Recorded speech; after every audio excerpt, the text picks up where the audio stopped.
Hey guys, welcome to Devotion. We are on devotional number 62, and this one is called Living Water. I already like that just by the title, The Living Water. It made me think of a song, it be saying, let the living water flow through me. I think in Maverick City, but I don't know. The scripture comes from Psalms 107, verse 33. He turns water into a desert, springs of water into thirsty ground. Good is God. God is good. He is in control. When our souls are dry, he fills us with living water. John 4:13 through 15 and 24 says, Jesus said to her, everyone who drinks of this water will be thirsty again, but whoever drinks of the water that I will give him will never be thirsty again. The water that I will give him will become in him a spring of water welling up to eternal life. The woman said to him, Sir, give me this water so that I will not be thirsty or have to come here to draw water. God is spirit, and those who worship him must worship him in spirit and in truth. There are times when we have dry spots in our life, in our marriage, our work. However, during these times, it's important that we remember to turn to Jesus for life-giving water that only he provides. If you're in a dry spot today, why not ask Jesus to refresh your soul and renew your heart? And as he fills your heart with fresh hope, take time to sit in his presence, to feel his peace, and to worship his name. When we quiet ourselves before God and worship him in spirit and in truth, the shower that washes over the soul is life altering. Sometimes it's hard to be fully present during worship. Sometimes we have too many things on our mind, or maybe we haven't been to church in years. The good news is you can worship anytime and anywhere, and remember his well never runs dry. And basically that's just saying like God can only fill you with that spirit that will never leave you. Like when people looking for peace and happiness and love, but they searching for it and they never find it, and no matter what they do, they always feel dry and empty. It's because they don't have the true giver of peace, love, and happiness inside them. And until you accept him and live by his word, like I said, you have to live in his, not only read his truth and just know his truth, you have to live by his truth. And once you do that, all those empty voids inside you will be empty. The lady told him to give her the water that he was going to get a man so she would never have to run dry and come to the well and get more water again.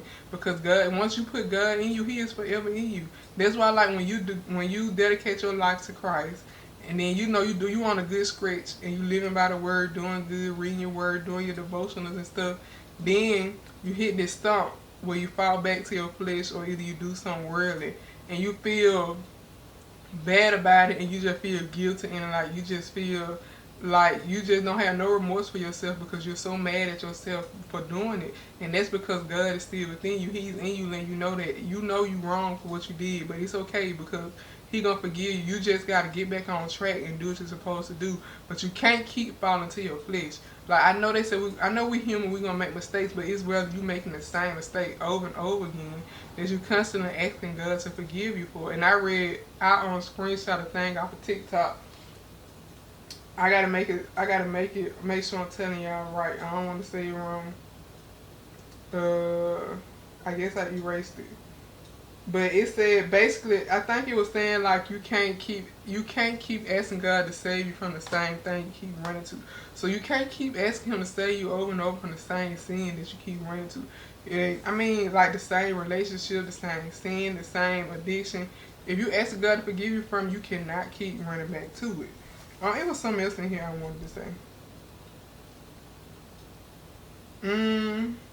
Oh yeah, like when we had a dry spots in our life and our marriage, like we just gotta remember and go to the source. I went to church Sunday, and he talked about how we go through spots in our life and we always trying to fix ourselves, but we ain't the creator of ourselves. So how we expect ourselves to fix ourselves?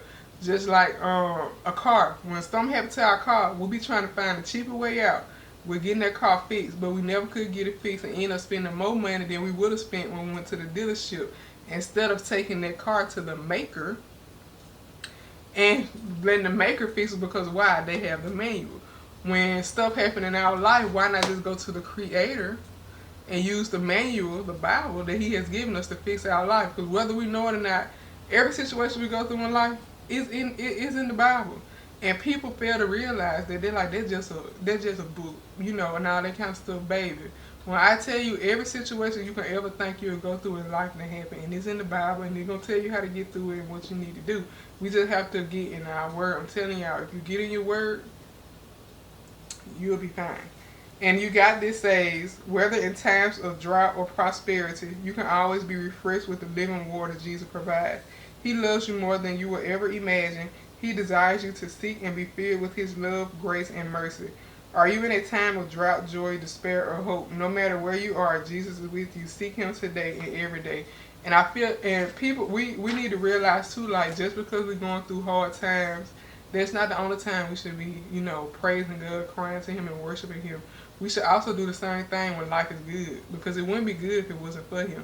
So we need to cry to him and thank him and pray to him when days are good too. So yeah, guys, that was devotional number 62. I'll see y'all in 63. Y'all have a good day.